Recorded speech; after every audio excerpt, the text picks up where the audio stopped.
welcome back to Plot Twist, the channel where we talk about everything reading, writing, and plot. I have something a little bit special today. I went online because I was bored, and I found something quite intriguing. This. So this is 10 pounds worth of fantasy and science fiction books. There might be a mix of paperback and hardcover, things like that, but anyway, it's 10 pounds of books.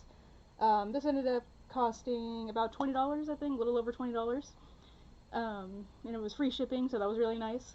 But yeah, so we're gonna open that up and see what's inside. I have no idea. I have not opened it. You can see it's all, I'm gonna hide that. You can see that it's all taped up and everything. Have not opened it at all. This just came in. So, we're gonna see what's inside. So let's go ahead, get our knife, and roll initiative. I'm sorry about this knife here. I used to work at a store called Things Remembered. If anybody is familiar with that, it's just a store where you can get things engraved. So it's an engraving store, personalization store, things like that. And we were encouraged to, work on little pet projects so we could get used to engraving things with the machine and things.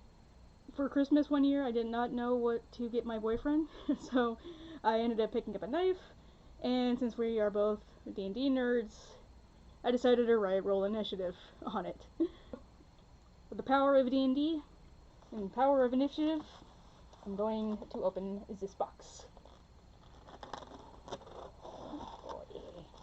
Thank you, Initiative, for your valuable service. A little bit of a box. So, this is the box so far. I kind of like that they decided to put these covers down, because I still don't know what these are. So we will see what we got here. So let's go with this first one here. This is book 2, so this is not going to help me at all. But if it's interesting, I'll look for book 1. So this is the Ill-Earth War, it looks like. The Chronicles of Thomas Covenant, the Unbeliever. Book 2 by Stephen R. Donaldson. After scant days in his real world, Thomas Covenant found himself again summoned to the land, a strange world of magic and earth power. There 40 bitter years had passed. Okay, so that's interesting.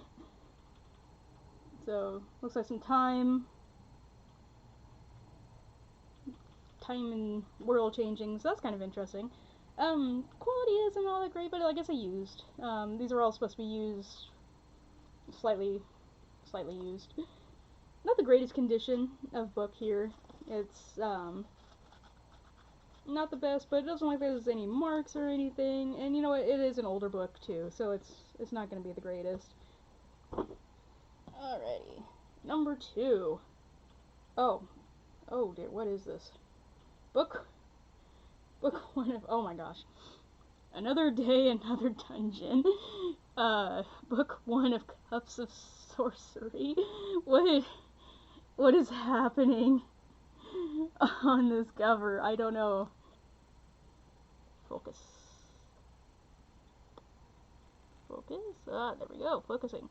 I don't know what's happening here. I really don't.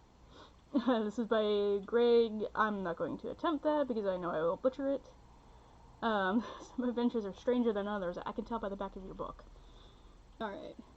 If you were going adventuring in search of some great treasure, would you choose these companions? Oh, goodness. Tiamus de Asparage is the leader of the expedition. He's a newly graduated wizard, and he knows just as much magic as a brand new MDs about doctoring. Oh, that's lovely. Okay. Nick and Sydney are partners in the business of assembling expeditions. They're good at it when they're speaking to each other. Okay. Garny the dwarf is Nick's roommate. He's a good adventurer, but he does have a tendency to carry too much equipment. Oh my lord. Craigie, the barbarian, is one of the strongest men and best fighters alive.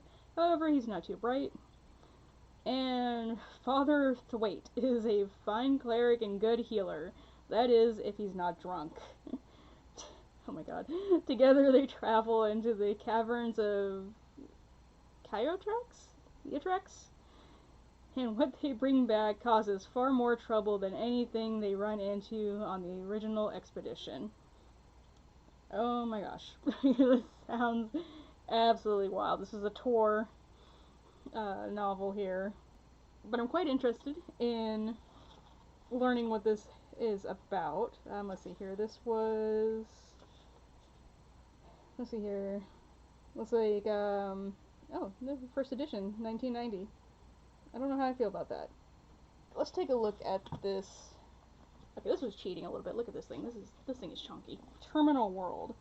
The most exciting space opera writer working today. Okay, so we got some space opera stuff. This is interesting. I like the cover already. I like those like steampunky kind of ships going on there. In a far distant future, Sear Point, the last human city, is an atmosphere-piercing spire of vast size. Clinging to its skin are the zones, a series of semi-autonomous city-states. Gotta say that 5 times fast. Each of which enjoys a different and rigidly enforced level of technology. That's interesting. Right, following an infiltration mission that went tragically wrong, the enforcement agent named Quillon, apparently, has been living incognito, working as a pathologist in the district morgue. But when a near-dead angel drops onto his dissection table, his world is wrenched apart once again. For the angel is a winged post-human from Sear Point's celestial levels, and with the dying body comes bad news. Quillon must leave his home and travel into the cold, hostile lands beyond Sear Point's base. Reluctantly, Quillon sets out, but he can neither imagine how far the journey will take him, nor comprehend how much is at stake. Okay, I can vibe with that. That looks pretty, that sounds pretty good. But yeah, so far not bad. So that's 3. Alright, this guy here. This is another book too. This is gonna drive me insane. Alright, so we have Wizard's Funeral by Kim Hunter. Continues to reinvigorate the fantasy genre. Let's see here. Book 2 of the Red Pavilions, apparently. This is quite an interesting cover. It's hard to tell because it's so shiny. But all the way in the back down here, there's a dude hanging from a tree. So that's quite interesting. Let's see if this has anything to do with the other books. In the troubled kingdom of Zemerkand, the enemies within are as dangerous as those at its borders. For Soldier, the warrior... Soldier. His name is Soldier. Okay. For Soldier, the warrior whose influence is already too great for some courtiers' liking, there is no such thing as rest. Death can strike at any moment, and from any direction. But it is another death that will shake the world to its core. That of the King Magus, whose power alone can keep the forces of good and evil in balance. His successor needs to be found, and the responsibility is given to Soldier. The successor, however, is only a young boy, and there are many who would prefer him, and Soldier, to meet a more bloody fate. So that sounds interesting. I'll have to pick up the first one, it looks like. It's called Night's Dawn. Yeah, that sounds kind of interesting. I can vibe with that. I don't know if they have, like, if there's a particular story involved with any of these, or if it's a continuous story or anything like that. But it sounds like some magical murder mystery thing, which I am all down for. So that is pretty interesting. I'll have to look more into this later. And another chunky boy. Oh no, I see something in here that's going to make me upset. We'll find out. Alrighty. Omnibus 4. Oh my goodness. Alright, The Lion Throne. Chronicles of the Chisuli by Jennifer Robinson. So this is an omnibus. Okay, the last two novels in Jennifer Robinson's dynastic fantasy epic chronicles of the Shalasi. Looks like Flight of the Raven and Tapestry of Lions is what this is called. I'm not a huge fan of omnibuses. I like them in some cases, and in others I really don't. considering that this is the fourth one. This is a little annoying, but you know, I'm not gonna just, you know, get rid of it on that count. So this is interesting. I do like the cover art. The cover art's kind of interesting. I don't obviously know who this lady is, but these two guys are cool. I don't know who any of these people are actually. But yeah, it sounds so far like an heir to a lion throne, prophecies, strange visions and portents, ghosts. That's interesting. By the hunter, mysterious being who may be the Chrysalis god incarnate. Okay, so we got gods and magic and all that, so that's always good. So I'll have to look more into this as well. And so I don't have a whole lot to say on this one. But I've read the first book and I never really liked it. So George R. R. Martin's Feast of Crows. It's an HBO tie-in too, so I'm probably gonna sell this off, maybe, depending on what happens. I read the first one long time ago, and I just couldn't vibe with it, really. It was such a dry and dense writing style. Also, it promised me dragons and wolves, and for like the majority of the book, it was just politics and incest. And like, granted, politics and incest can be really interesting if told well, I suppose. But like these books just weren't doing it for me. But I'm not gonna be too upset about it. So this is a little disappointing, but not that much. It's not that bad. Alrighty. Uh-oh. Alright, we got a Jim Butcher here. Stormfront, book 1 of the Dresden Files. Okay. Oh, as seen on Sci-Fi, that's wonderful. So I've heard a lot about this. I know my friend Laura is reading these, or she's trying to read these, or will be reading these.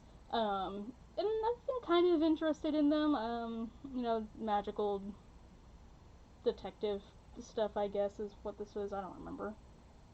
Harry Dresden is best at what he does. Well, technically, he's the only one with what he does. Yeah, Chicago PD. Blah, blah. Okay, so yeah, I'm really interested in that kind of stuff. But I've heard some back and forth on Jim Butcher's. I hear that they take a while to get good, and if I have to go through multiple books before they're good, then I don't typically want to pick them up. No matter how thrilling it may be. I've heard that they can be problematic as well. To what extent, I'm not sure. But, you know, it won't hurt to give it a shot. So yeah, getting the first one here is kind of nice. You know, nice to get a first one finally. Oh, fun. Arthur C. Clarke. His first novel since 2010, Odyssey 2. Wow, okay. Songs of a Distant Earth.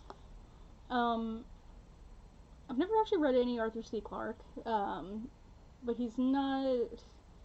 I'm not huge into hard sci-fi, but this is small enough that I think I could definitely give it a shot. So, just a few islands nestled on a warm planet-wide ocean. Thalassa was a veritable paradise, home to one of the small colonies founded centuries before robot motherships.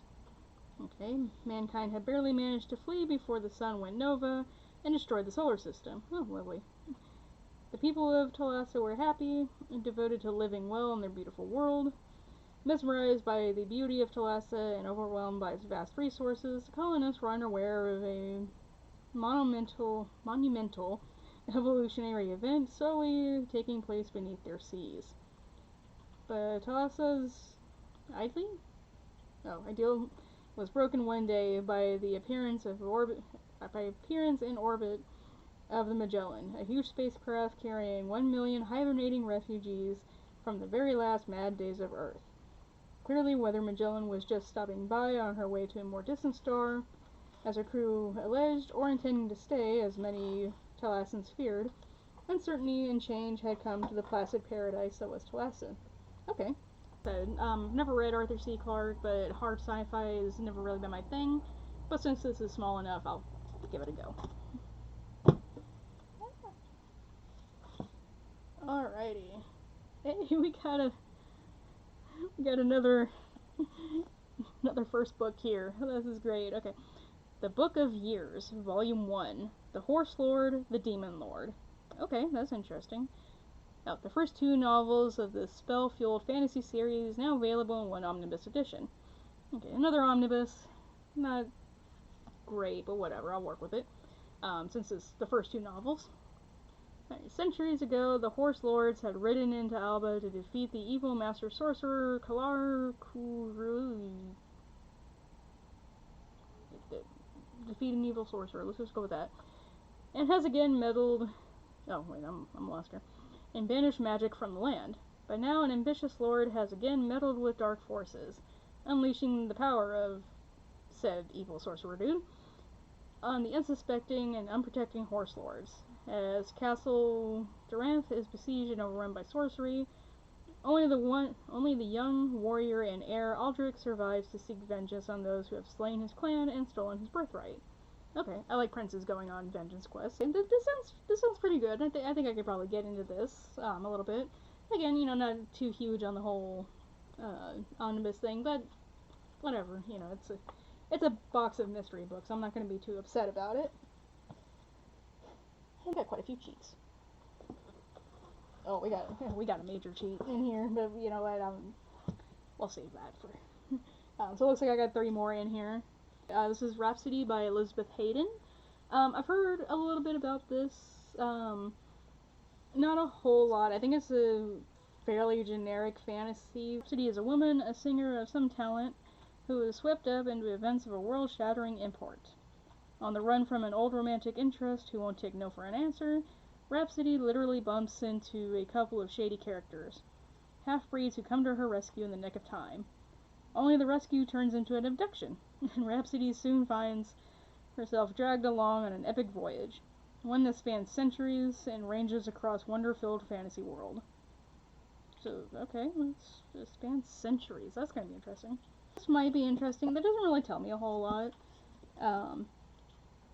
The cover doesn't give me much to go off of either. Well, there's a dude with a gun back there, and another dude, and then I'm assuming this is Rhapsody on the cover. So it doesn't tell me a whole bunch, but we'll give it a shot, see what happens. And like I said, it's a fantasy, so who knows. One is Threads of Malice by Tamara Seiler Jones, who apparently is also the author of Ghosts in the Snow, which is interesting. One man must follow a trail of ghosts to catch the most terrifying killer of all. Okay, I can work with ghosts. I like ghosts. One by one, young men in the kingdom's outer reaches are vanishing into the dark. So far, 2 bodies have washed up on the local riverbank. But Dubric Byerly, I guess, head of security at Castle Faldora, soon realizes there are countless more victims. For it's his curse to be forever haunted by the ghosts of those whose death demand justice. Okay, so we got a castle head of security that's haunted by ghosts. So that's interesting. The latest to vanish, and Brayon, a 17-year-old painter, whose mother came to Dubric's aid when he most needed it. God, I can't talk. I can talk, I swear. Let's see here. All Dubric knows is that the boy is still alive. But time is running out, and it is only Brayon's life, and it isn't only Brayon's life hanging in the balance.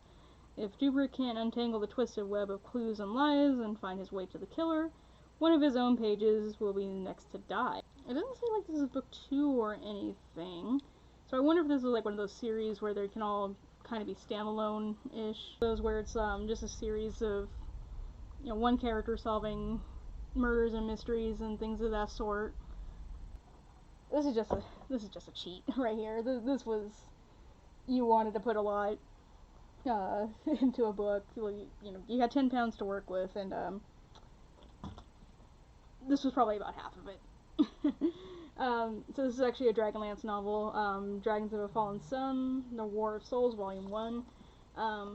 I know a little bit of the Dragonlance novels. I've read a lot of Faerun novels, primarily the Drizzt novels, actually. So I haven't really gotten into Dragonlance all that much, but you know, I'm willing to give it a shot. And unfortunately, though, this is sequel. This is the sequel to Dragons of a Summer Flame. So that kind of sucks. But yeah, so we'll look into it. I've heard that the Dragonlance novels are really, really good. So I'm kind of excited to get into that at least. And this might just be the push I needed to. We'll see. But this is a hefty boy. So quite a few.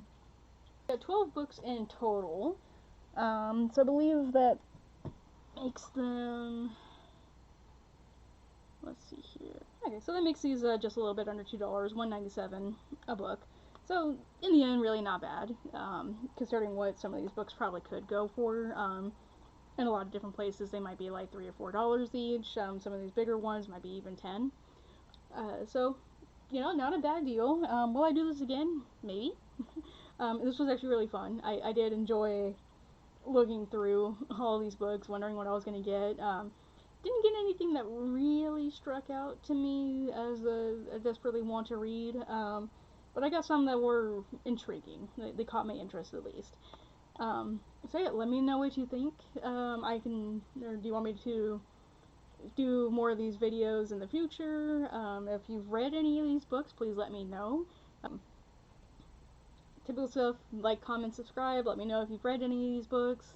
Let me know if you like any of these books. Just let me know anything you want to talk to me about.